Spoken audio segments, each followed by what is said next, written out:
Let's start question number 13. A vessel is a hollow cylinder fitted with a hemispherical bottom of the same base. तो यहाँ पर पहले एक cylindrical vessel है, तो हम ड्रॉ कर लेते हैं cylindrical vessel यानी कि कुछ इस तरह की शेप. ठीक है, इस वेसल के साथ क्या क्या चीज़ें कनेक्टेड है? हेमिस्फेरिकल बॉटम, यानी कि इसका जो बॉटम है उसमें हम एक हेमिस्फीयर ड्रॉ कर देते हैं. सेम बेस लिखा है. The depth of the cylinder is 14/3. Cylinder की डेप्थ गिवन है, यानी कि ये वाला, ये है ना सिलेंड्रिकल पार्ट, ये डेप्थ यानी कि हमें हाइट की ही वैल्यू पता है 14/3. ये मीटर में होनी चाहिए value I guess. And the diameter of the hemisphere is 3.5 metre. और डायमीटर हेमिस्फेरिकल बॉल का ये जो पार्ट है इसका कितना गिवन है? That is 3.5 metre. So D की वैल्यू अगर आपको 3.5 मीटर पता है तो आप यहाँ से रेडियस ले लीजिए 3.5/2. आप चाहे तो इसको थोड़ा सा और सिंप्लीफाई कर लीजिए. ये 3.5/2 जो है ये एक्चुअल में आप ऐसा भी कर सकते हैं 35/20 मीटर्स. ठीक है, अब ये वाली जो रेडियस की वैल्यू है ये हम यूज़ करेंगे अपने क्वेश्चन में. Calculate the volume and the internal surface area of the solid. इस सॉलिड का पहले हम वॉल्यूम कैलकुलेट करते हैं. तो वॉल्यूम बहुत इजी है ना. क्या करना पड़ता है वॉल्यूम के अंदर? हमें सरफेस के बारे में इतना काउंटिंग नहीं करनी पड़ती. वॉल्यूम के अंदर अगर हमारे पास दो शेप है तो दोनों शेप का वॉल्यूम सिंपली हमें ऐड करना है. सो फर्स्ट थिंग, जब हम इसका वॉल्यूम कैलकुलेट करेंगे तो what will be the formula? Volume के लिए फॉर्मूला होगा volume of the cylinder plus volume of the hemispherical ball. तो हेमिस्फीयर का वॉल्यूम का भी फॉर्मूला लिखते हैं.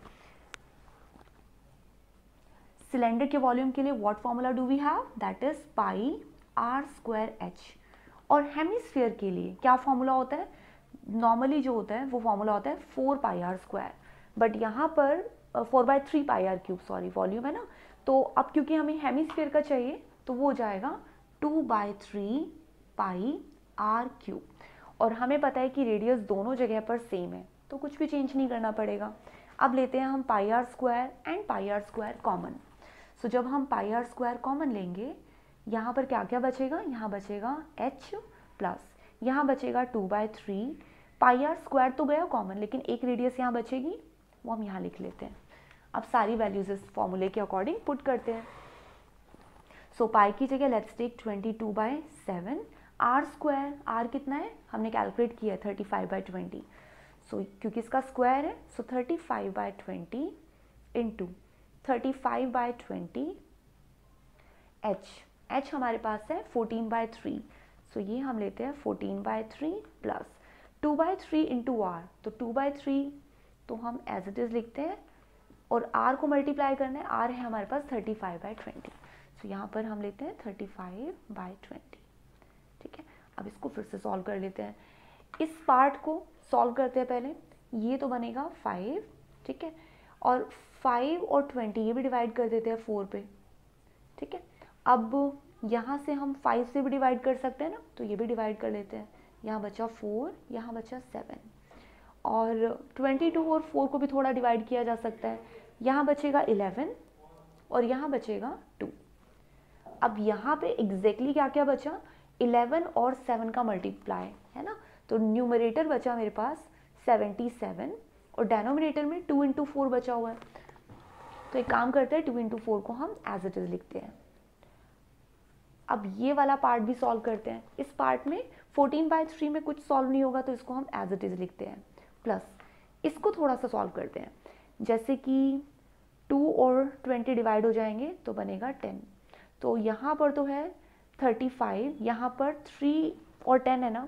एक काम करते हैं इसको डेसिमल में फिर से कन्वर्ट करते हैं, इससे हमारी कैलकुलेशन थोड़ी इजी हो जाएगी. ठीक है, मैंने क्या किया इस 10 को वापस 3.5 बना दिया क्योंकि अब जो डेनोमिनेटर हमारा सेम होगा ना, इससे हम फिर ऐड भी आसानी से कर सकते हैं. सो फाइनली मेरे पास जो वैल्यूज़ बची वो वैल्यूज़ हैं ऊपर 77, यहाँ 2 इंटू 4 इंटू 14 और 3.5 ऐड हो सकते हैं. सो ये बन जाएगा, इसे यहाँ ना लिख के यहाँ लिखती हूँ, न्यूमरेटर में 14 और ये ऐड हो जाएंगे ना तो ये बना 17.5 और डेनोमिनेटर में एक और 3 है, इस 3 को भी हम यहाँ लिखते हैं. ठीक है, अब जो भी डिवाइड होता है उसको फिर से डिवाइड करते हैं. जैसे कि 7 से ये डिवाइड होगा, 3 से ये डिवाइड होता है, 7 5 12 13 नहीं होगा, तो फिर हमें सब ऐड करना पड़ेगा, कुछ भी डिवाइड नहीं होने वाला है। सो सब मल्टीप्लाई करते हैं और फिर फाइनली डिवाइड करते हैं। सो कैलकुलेट करने पर मुझे यहाँ मिला 1347.5 और डेनोमिनेटर में मेरे पास 24 आ गया था। अब जब कि मैंने डिवाइड किया, so I got the exact answer which is 56.14। So this is approximate, I should say 56.14 metre cube. ये तो हुआ वॉल्यूम का काम। अभी मुझे इसका इंटरनल सरफेस एरिया भी कैलकुलेट करना है। इंटरनल सरफेस एरिया कैलकुलेट करने के लिए कंफ्यूज नहीं होना है, सिंपल सी बात है। अगर हम ये मान के चले कि हमें सरफेस एरिया कैलकुलेट करना है तो इंटरनल और आउटर सेम है, यहाँ पर कोई विड्थ कोई भी ऐसी चीज़ नहीं गिवन है जिससे कि हमें ये पता चले कि यहाँ से बाहर या अंदर अलग से रेडियस है, अलग से इसकी विड्थ है, नथिंग। तो आपको सिंपल सा यहाँ पर सरफेस एरिया ही कैलकुलेट करना है। तो सरफेस एरिया कैलकुलेट करने के लिए हमें कौन कौन से सरफेस कैलकुलेट करने होंगे?